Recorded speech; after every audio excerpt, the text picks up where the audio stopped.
Alright, so I did a bit of planning. Let's just go through it together.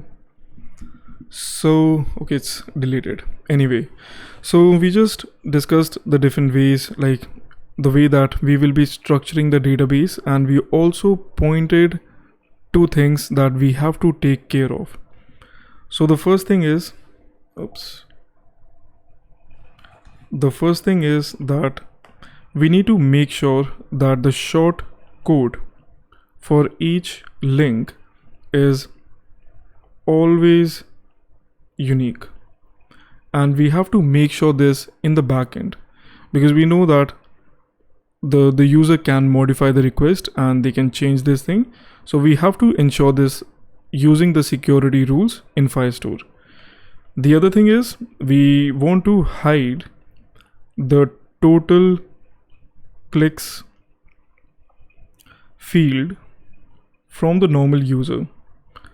So these are the two things that we have to take care of. The solution that I have come up with is that when a user tries to create a link in the respective path that we already know, the users collection, within which we will be having the user UID based document, and the links sub collection, within which we will be having the respective links that the user created.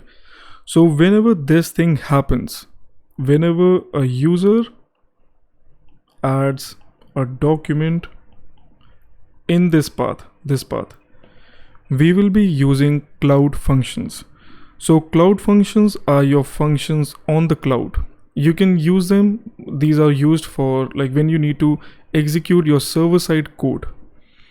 These are functions. These are your code which you deploy on Firebase. Cloud function is a part of Firebase, and they can be used to run server-side code.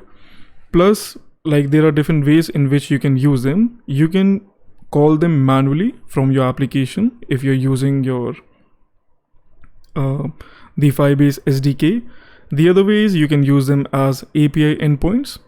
And also the interesting part, the one that we will be using, like the way that we are going to use them, is that you can use them as triggers.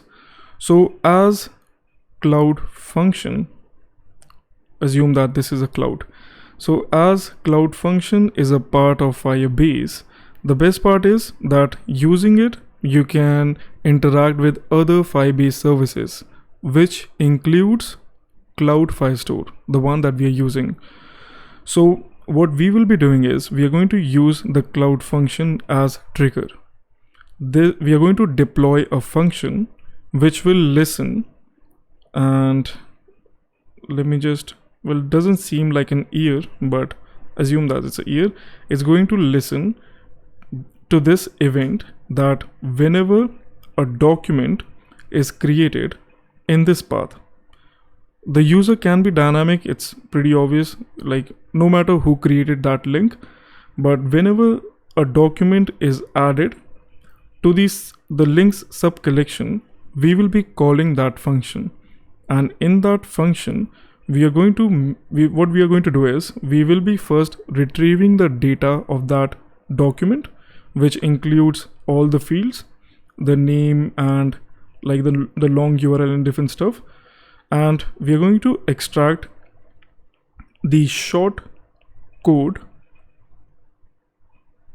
the user UID, not from the document but from the path, as what we are going to have over here, the user UID, basically the user who created that link, and the long URL. So we're going to take away these three things, not take away, but we are going to basically extract them. And then we're going to have a different collection with the name of links. Don't get confused. This collection will be on the root level, the same level as of the users. This one is a sub collection. So we are going to have this collection, which will be more of like a global links collection. And within this collection, we are going to have all the links created by all the users. The best, like the reason why we are doing this is is that within this collection, we will be adding a document from the same cloud function, which will be listening to this one. This function is going to take away the shortcode, is going to take that shortcode and is going to add a document with the same ID as of the short code. The reason why we are doing this is, by the way, that document will be having the other two fields, which are the user UID and the long URL. Now the reason why we are doing this is that we are creating a document with the ID of shortcode, is that if you remember, I covered two functions that can be used inside the security rules. The first one being the get and the other one being the exist.